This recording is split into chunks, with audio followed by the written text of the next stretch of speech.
na po ako niyan. At magwe-wait na lang po tayo November, di ba mahaba-haba ang paghihintay.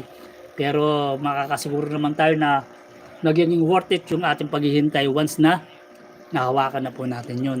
Ganun po sa mundo, siyempre lahat po ng mga bagay may mga oras, may mga panahon. Kaya kami rin po mga collector ng mga toys, ganyan po yung ano namin eh. Kaya maghanap ka po ng mga taong mahaba po ang pasensya, isa na po dyan ng mga collector. Although meron po kaming ugali na talagang pagka ginusto po namin ng isang bagay, talagang ginagawan po namin ng paraan para po magkaroon kami. Pero yung paghihintay po ay sanay po kami. Dahil once na i-plus pa lang, kumbaga commercial pa lang sa ating mga panuorin dyan, nagpaplano na po kami kung paano po kami maka-avail. Gumagawa na po kami ng plan kung paano namin, kung o kaya nagre-research na po kami kung saan po namin mahanap, kung saan po namin saan po kami makaka-avail ng mga piece na ganyan. Kaya kumbaga kung pag-uusapan po natin dito ay yung pasensya po sa paghihintay, ay ang mga collector po ay mahaba po ang pasensya namin pagdating sa paghihintay. Kasi po kung gusto mo pong magkaroon ka ng figure, kung gusto mo magkaroon ka po ng gano'n na toys, so matuto ka po talaga na maghintay po. Kaya lagi nyo pong tatandaan na pag naghihintay ka po na may hinihintay maganda, kesa doon sa naghihintay ka po na wala kang hinihintay. Like we do now dito sa YouTube. Dito sa YouTube no, gumagawa tayo ng live na ganito. Kaya tayo gumagawa ng live nito para ma-meet natin yung qualification. At the same time, malibang tayo. At the same time, ma-share natin kung ano meron tayo. Ang dami pong ang dami pong benefits kung tutusin eh. Napakarami pong puntos, napakarami pong magagandang ano po. Napakarami pong magagandang kumbaga option. At bakit gusto natin maghintay? Bakit gusto natin na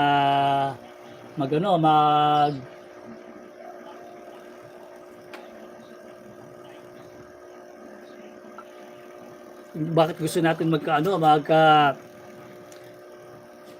marating yung monetization na tawag nila, yung ma-reach natin yung talagang natin na pwede tayong ma-monetize kasi isa pong bagay yung kumbaga trophy po natin yan. Kumbaga po sa nag-aaral, yun po yung tinatawag natin na graduation. Kumbaga yun po yung tinatawag natin na magiging diploma natin pagdating sa pagiging YouTuber, pagiging vlogger. Ewan ko kung ano mga term na ginagamit, YouTuber, vlogger, content creator, anything, basta ang importante lang dyan ay tayo ay gumagawa ng mga video na katulad nito para ipakita sa public. Kumbaga ipapanood, i-share natin sa public.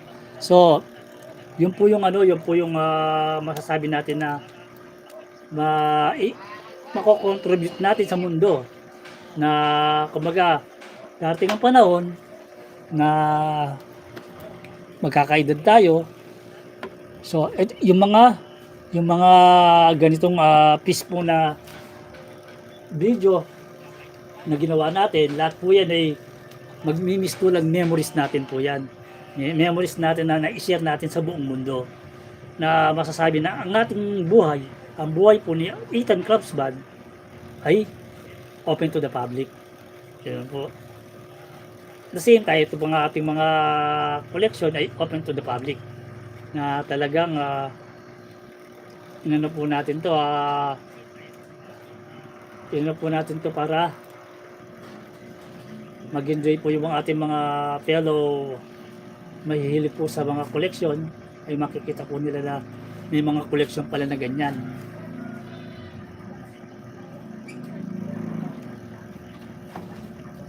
Na ano ko lang po ng may mga some parts po sila na may may langgam, kaya yan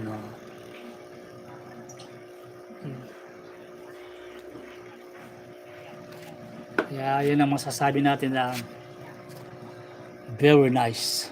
Kumbaga very nice.